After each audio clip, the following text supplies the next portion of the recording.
Magandang araw po sa inyong lahat, mga giliw naming tagapakinig at taga-subaybay sa programang ito ng Tinig ng Pag-asa na inihatid sa inyo ng Adventist World Radio sa pangunguna din ng Adventist Community Services. Ang programang ito ay inyo pong mapapakinggan sa himpilang ito ng radyo natin sa ganap na ikasampo at ikalabing isa ng umaga. Isang pagbati sa lahat mula rito sa bayan ng San Jose hanggang sa mga karatig bayan dito sa Lawigan ng Occidental Mindoro, at sa lahat ng bahagi na naabot ng ating programa, gayon din sa mga nanonood via Facebook Live kung meron man. Akin din pong ipinapabatid ang isang pagbati dyan po sa ating mga kapatid dyan sa Iglesia ng Magsaysay, kay Brother Sabino Ganoria, kay Brother Milan Di Punturom, at ganoon po sa ating pong mga kapatid dyan sa Bamban Church, kay Sister Marilo Trajico.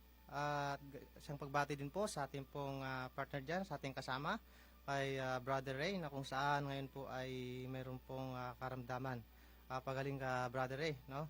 At ganoon po, aking pong binabati dyan po sa isla po ng Iling, ang ating pong lalong higit po dyan po sa Barangay Ansiray, kay Brother Elix Incargues, kay Kagawad Rolito Serna, at ganoon po kay Kagawad Glenn Serna, at ganoon po kay Brother Joey, at sa aking kapatid dyan, kay Sister Lani Peria at kay Brother Enoch Peria. Isang mapagpalang umaga po sa inyong lahat.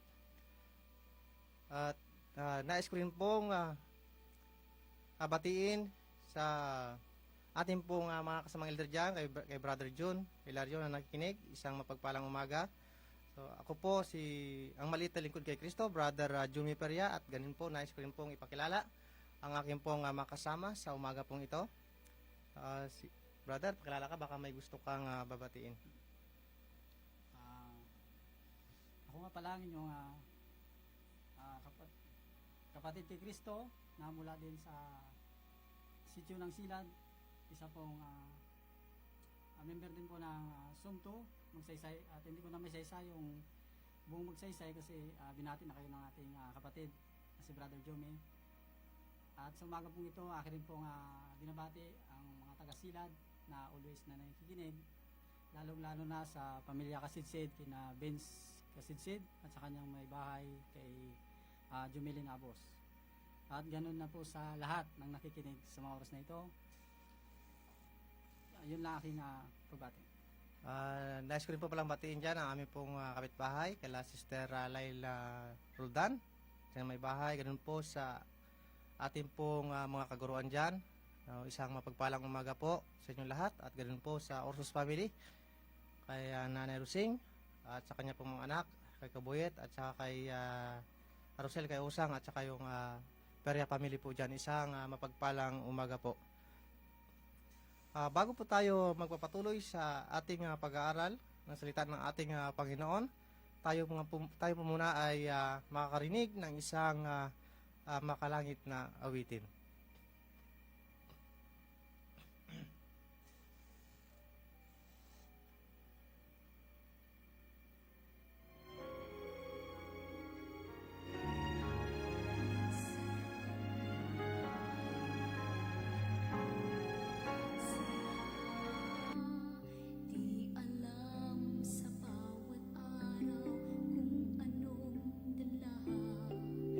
Minsan nalulungkot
Tayo po'y manalangin. Ama namin ang tahanan sa langit ng mga langit. Sa oras pong ito, Panginoon, amin pong hinihiling na inyo po kaming samahan sa aming pag-aaral ng iyong mga banal na salita. Nawa sa umaga pong ito, inyo pong ipuin ng iyong mapagpalang kamay ang siyang mga nakikinig kung saan man naabot ang bilang na ito. Nawa sa umaga pong ito ay amin rin pong dinadalangin ang aming kapatiran na mayroong karamdaman.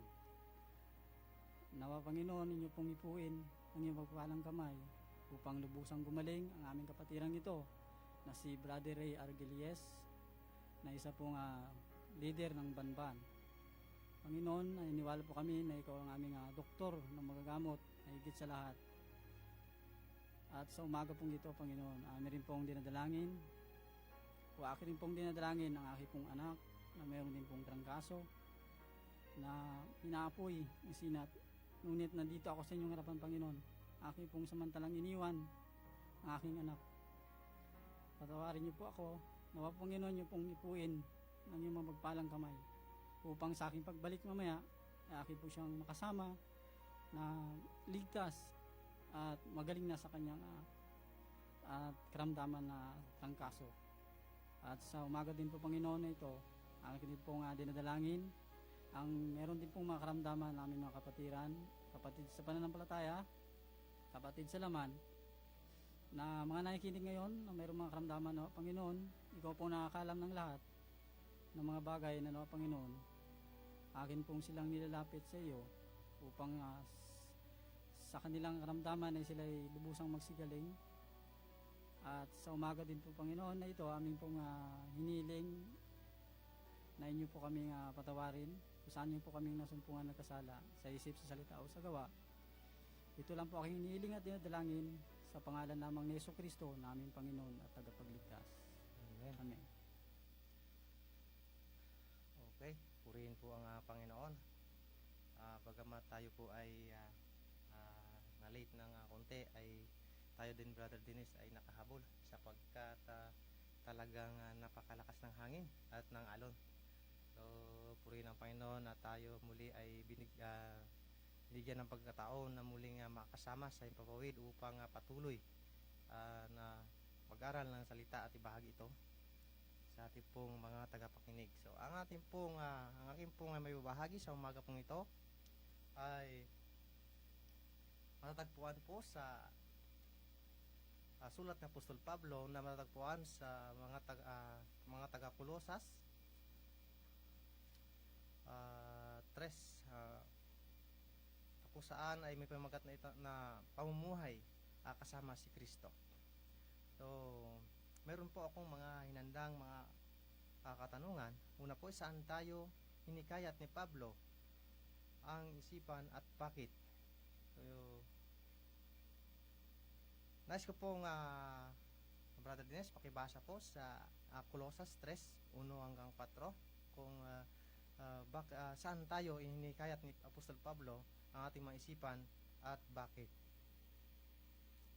Kolosas 3, 1 hanggang 4. 1 hanggang 4. Ito pong pagkasabi, kung kayo nga'y muling binuhay, nakalagip ni Kristo, ay hanapin ninyo ang mga bagay na nasa itaas, na kinaroonan ni Kristo, na nakaupo sa kanan ng Diyos.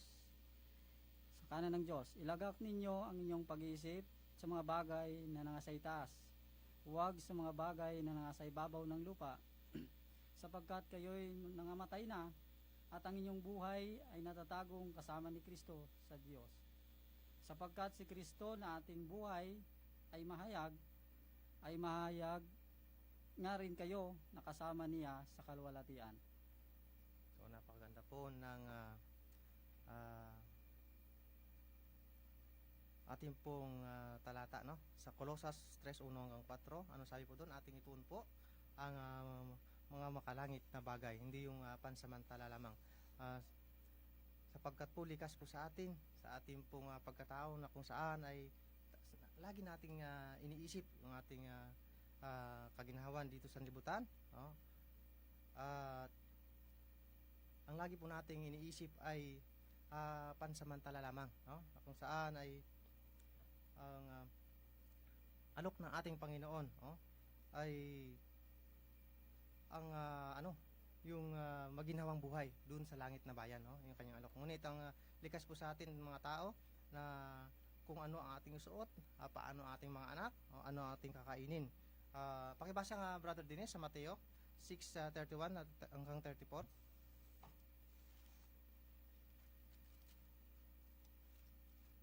6:31. Hanggang 34.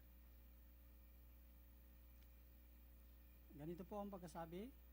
Kaya huwag kayong mga balisa na magagsabi, ano ang aming kanin o kakanin, o ano ang aming inumin, o ano ang aming garamtin, sapagkat ang lahat ng mga bagay na ito ay siyang pinaghahanap ng mga hintil. Yamang talastas ng inyong Ama sa langit, sa kalangitan, na kinakailangan ninyo ang lahat ng mga bagay na ito.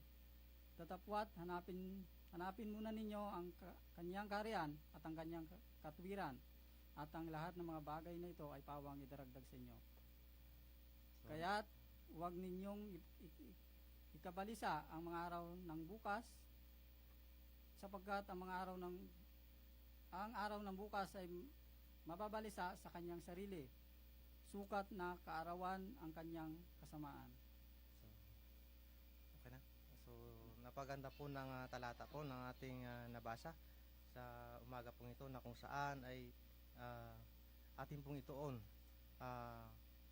lahat ng mga bagay na makalangit, no? Minsan nga po dito sa sanlibutan, atin pong ginagawa ay puro makasanlibutan, no? Minsan nga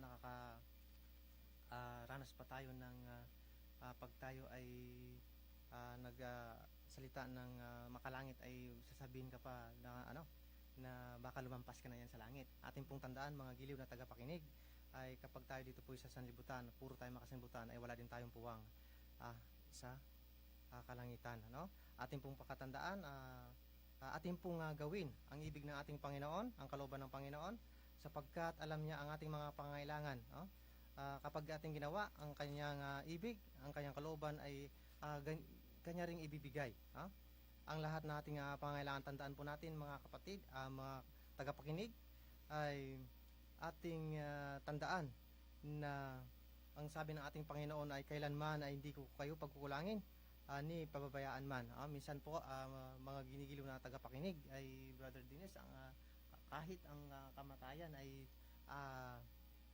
pinaghahandaan, hinuhulugan, samantalang ang alok ng ating Panginoon ay tayo sumunod sa Kanya, ay tayo naka-insure doon sa Kanyang inihandang langit na bayan, Brother Dennis. Hindi katulad dito sa sanlibutan na kung saan ay ikaw ay pinaghandaan ng kamatayan, na kung saan ay libre lahat, no? Samantalang ang alok ng ating Panginoon ay kapag sinunod natin ang kanyang kalooban at ang kanyang kautusan, ay sa kanyang pagbabalik, tayo man ay mamatay, ay tayo bubuhayin, no? Wala yun dito sa sanlibutan na Brother Dennis, no?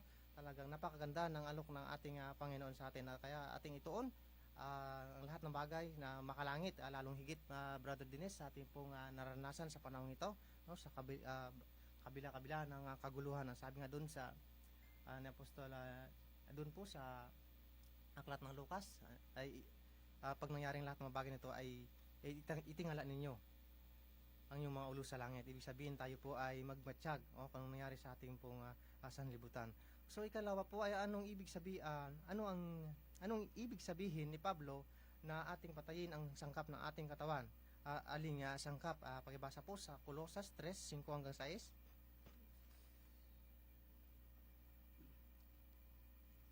Ganito po ang pagkasabi, patayin nga ninyo ang inyong mga sangkap ng katawan na nasa ibabaw ng lupa.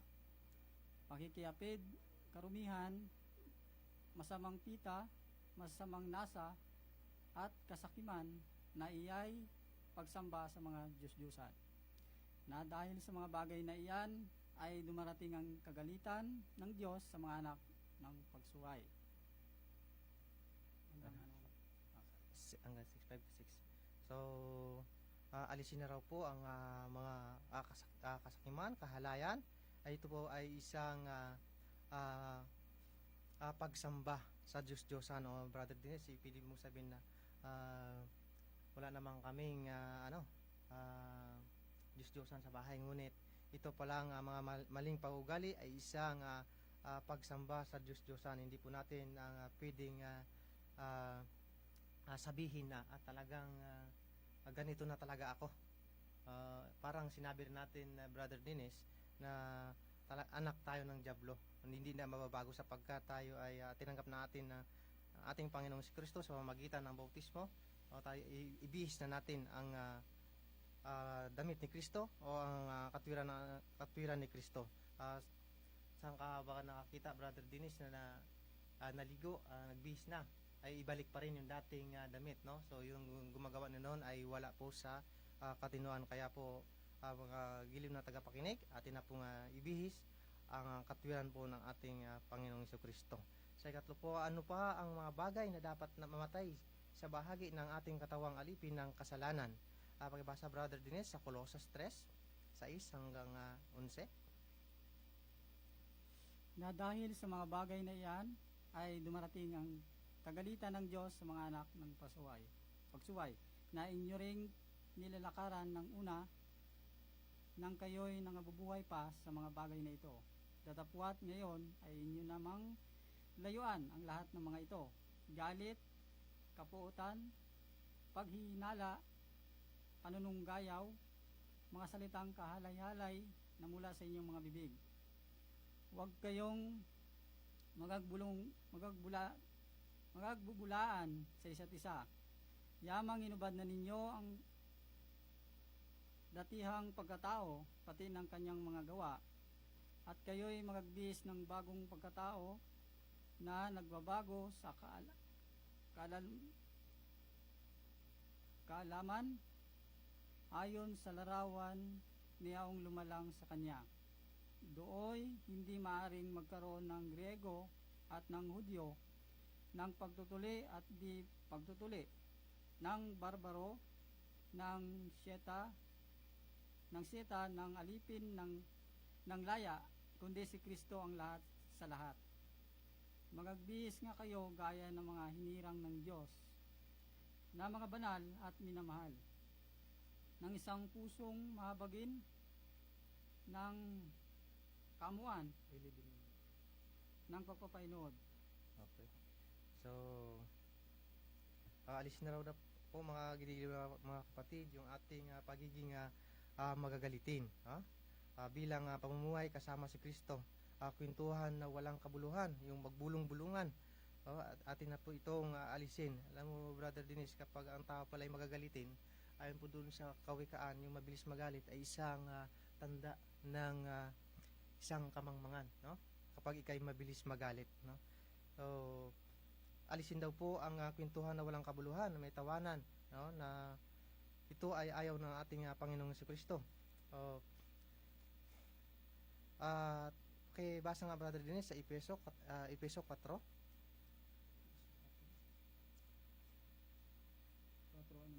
22-24.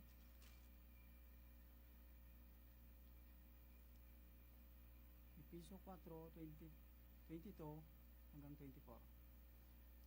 At inyong iwan tungkol sa paraan ng inyong pamumuhay na nakaraan, ang dating pagkatao na sumama ayon sa mga kahalayan ng pagdaraya, at kayo'y magagbago sa espiritu ng inyong pag-iisip, at kayo'y magagbihis ng bagong pagkatao na ayon sa Diyos ay nilalang sa katuwiran at sa kabanalan ng katotohanan. Okay na? 24. So, napaganda po ng talata, no? Bilang kasama sa pamumuhay ni Kristo ay alisin daw po yung mga pandaraya, no? Maging sa halimbawa na lang, Brother Dennis, no? Sa kapag kayo nag-aarawan, no? Ay pag pumunta ka sa iyong gagawin, ay doon ka pa lamang mag-ahasa ng iyong mga gamit.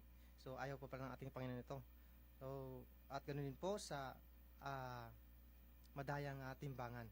So ito po ay ayaw din po ng ating Panginoong si Kristo.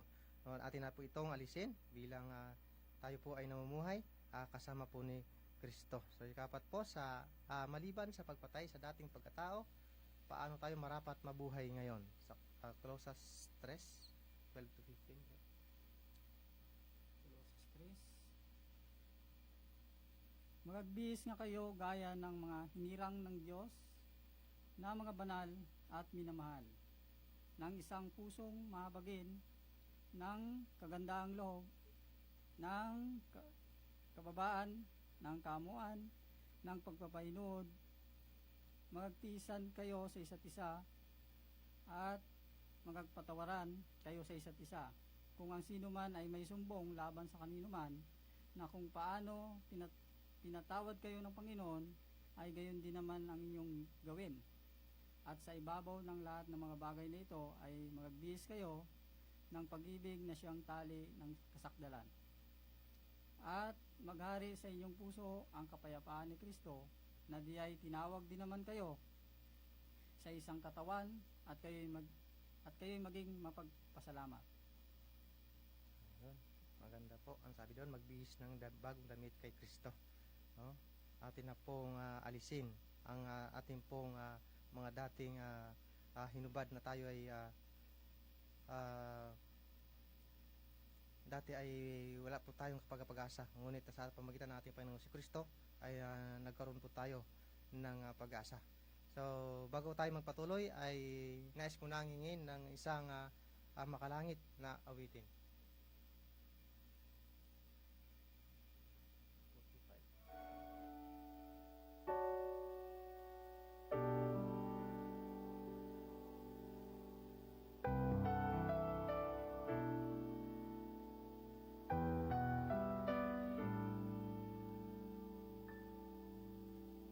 Isang dati gumawa ng laruang bangka, iyari ito sa kahoy, sa ilog ito pinulutan.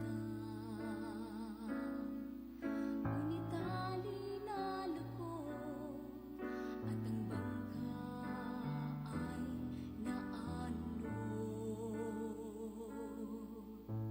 Nangako ang bata na lumuluha, na kanyang hahanapin, nawala niyang bangka.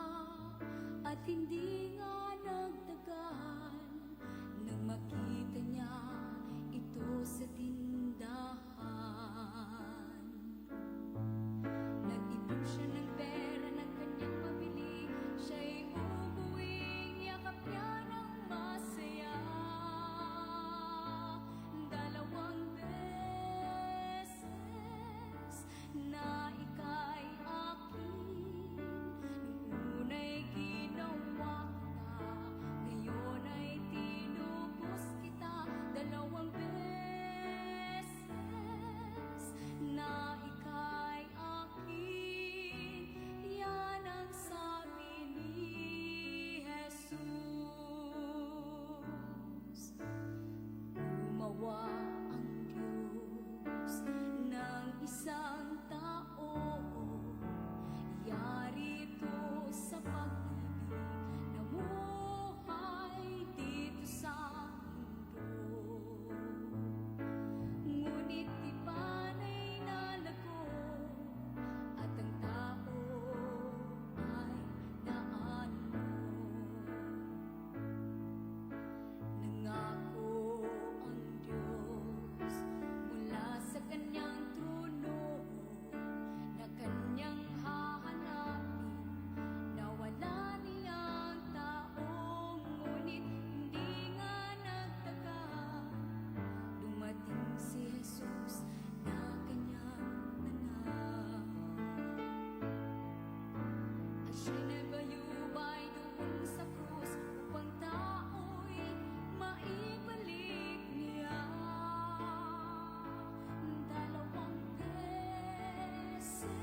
sa ating pong pagpapatuloy ay nais ko muna ang batiin dyan, ang aking kapatid dyan sa Kaminawit, kay Sister Maribek Peria Torres, at ganun po sa kanyang mga tindira, at ganun po sa amin pong dinadaungan ng bangka dyan, kay Kuya Daniel, ay isang mapagpalang umaga po sa inyong lahat dyan. So sa pagpapatuloy po, paano higit na makapangyarihan ng bagong buhay kay Kristo. Kay basa Brother Dennis sa Colosas 3:16 hanggang 17. Ano po ang sinasabi? Colosas. Colosas.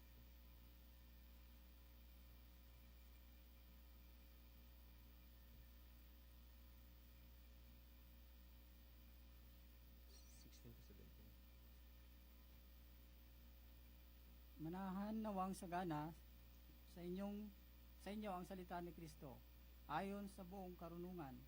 Kayo'y magagturuan at magagpaalalahanan sa isa't isa sa magitan ng mga salmo at ng mga himno at mga awit na ukol sa Espiritu, na magsiawit kayong may biyaya sa inyong puso sa Diyos.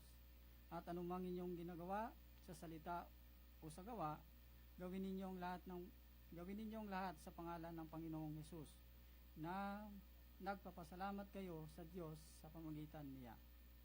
So, napakaganda po bilang pamumuhay kasama ni Kristo. Una po ay tayo po ay patuloy na mag-aral ng salita ng ating Panginoon. Tayo po ay magdalaginan, magdamayan sa isa't isa, mag-awitan o pamagitan ng himno, mag-aralan po sa isa't isa. Yun po ang nais ng ating Panginoon, gawin natin ang ibig niya, at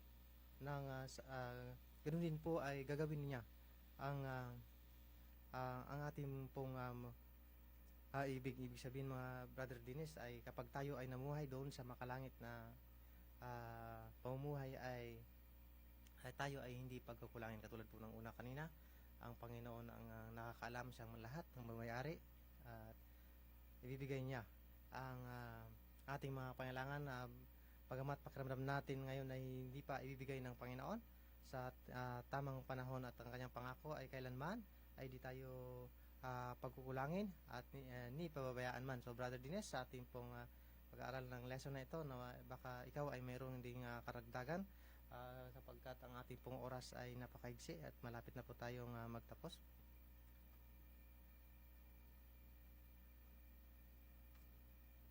So ang ating pinag-aralan ay ang pamagat ay pamumuhay kasama ni Kristo. Ang aking kunting karagdagan kung paano tayo mamuhay na kasama ni Kristo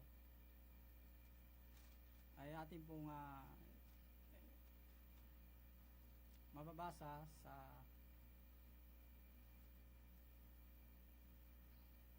Ebiso. Dito nakasulat naman, hindi na ako magsariling basahin ko na lang sa Biblia. Kung kayo mga Biblia, inyo pong akong sundan.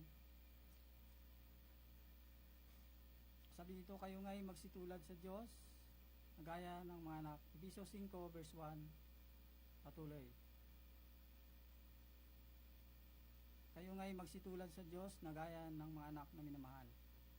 At magsilakad kayo sa pag-ibig, gaya rin naman ng pag-ibig ni Kristo sa inyo, at ibinigay dahil sa atin ang kanyang sarili na isang hain at handog sa Diyos upang maging samyo na masarap na amoy. Ngunit ang pakikiapid at ang lahat ng karumihan o kasakiman ay huwag man lamang masambit sa inyo, na gaya ng nararapat sa mga banal. Ito yung mga ayaw ng dapat nating iwan kung tayo ay sumusunod sa ating Panginoon. Sapagkat talastas ninyong lubos na sinumang mahalay o masakim na isang pagsamba sa mga Diyos-Diyusan ay walang anumang mamanahin sa karyan ni Kristo at ng Diyos. Ito ay magkakawig lang naman sa Colosas na binasa natin kanina, ngunit ito ay mayroong mga kaunting karagdagan na hindi ito nabasa doon kanina. Akin lang pong itong madaliin basahin upang magkaroon din kayo ng kunting karagdagan. Huwag kayong padaya ng sinuman ng mga salitang walang kabuluhan. Sapagkat sa mga bagay na ito ay dumarating ang galit ng Diyos sa mga anak ng pusuway. Huwag kayong makibahagi sa kanila, sapagkat noong panahon kayo'y kadiliman, tatapat niyo'y kay kaliwanagan sa Panginoon. Magsilakad kayong gaya ng mga anak ng kaliwanagan. Sapagkat ang bunga ng kaliwanagan ay nagbubuo ng kabutihan at ng katwiran at katotohanan, na inyong pinatutunayan ang kinalulugdan ng Panginoon. At huwag kayong makibahagi sa walang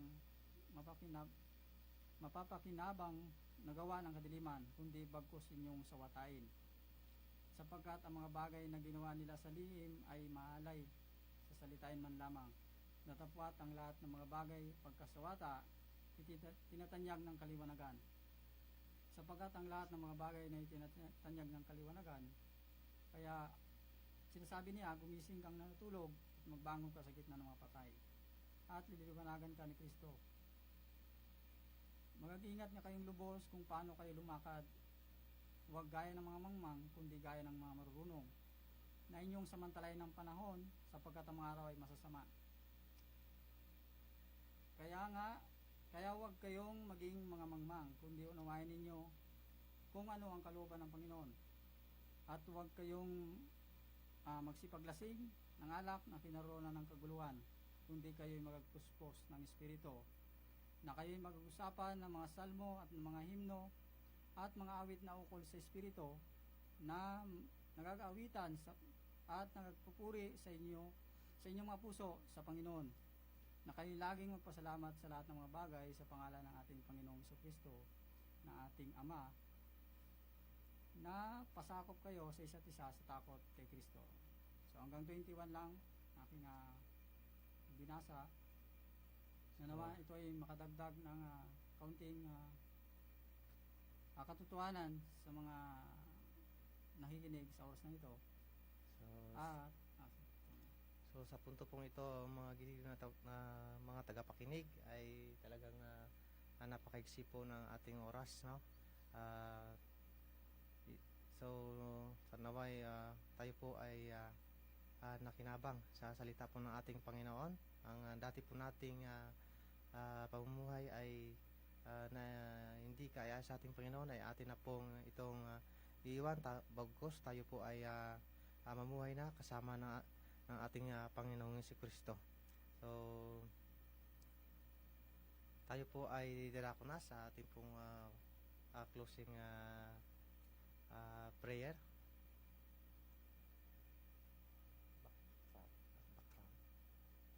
Tayo po ay manalangin. O dakila po namin Diyos na makapangyarihan kayo sa lahat. Maraming pong salamat Panginoon sa pagsama niyo po sa amin sa maiksing oras na kami yung sinamahan na o Diyos. Ito po ay amin pong iwan ang dati po namin pagkatao bagkus kami mamuhay kasama ang aming Panginoong si Kristo. Nawa o Diyos, muli patuloy niyo po kami ingatan, ganun po Panginoon sa aming pag-uwi.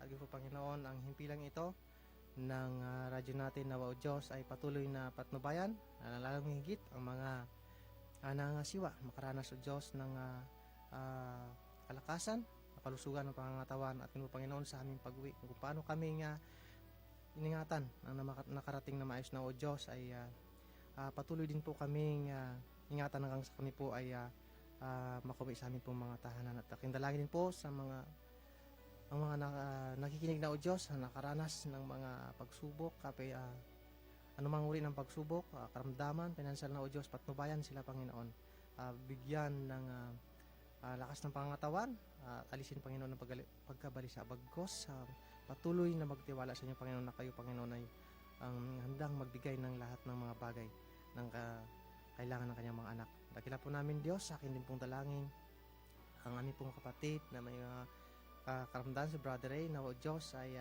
haplusin ng kanang kamay na may langis na kagalingan at muli sa sunod ay muli po namin siyang makakasama sa himpilang pong ito. Patawarin kami Panginoon kung saan po kami nasupungan nagkasala sa isip man, salita at sa gawa. Po sa matalangin sa pangalan ng Jesus. Amen.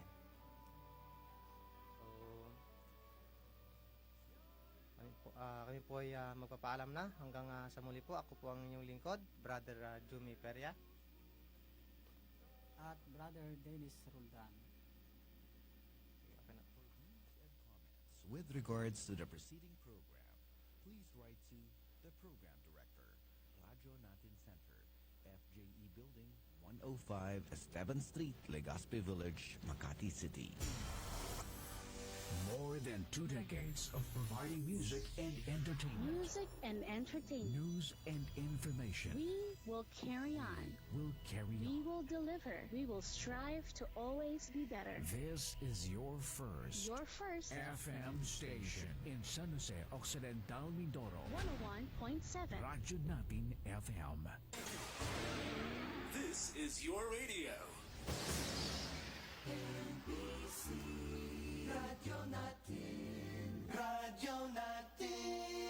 This time check is brought to you by Mindoro Melvian Enterprises Corporation. Available ang iba't ibang sizes ng yero, marine plywood at marami pang iba sa presyong makamindoreño talaga. Ang bahaging ito ay hatid sa inyo ni Bokal Arneldo Arnel Empleo Argame. Nanlalabo na ba ang iyong paningin? Nahihilo o sumasakit ang ulo? Baka kailangan mo na ng salamin sa mata. Huwag mag-alala dahil sagot ka ng Dr. Tenny Optical Clinic, dating Norton Optical. Meron silang progressive lenses, multi-coated lenses, and all types of lenses. Quality frames, marami dito. Hindi lang yan dahil may free computer eye examination pa. Dr. Tenny Optical Clinic, bukas simula alas 8 ng umaga hanggang alas 5 ng hapon. Sunday to Friday. You may contact 0999-651-9738. Dr. Tenny Optical Clinic, located at Liboro Street, Barangay 4, San Jose Occidental, Mindoro. Malapit lang sa BIR. Dr. Tenny Optical Clinic. Owned and managed by Dr. Tenny De Jesus Aguilar, licensed optometrist.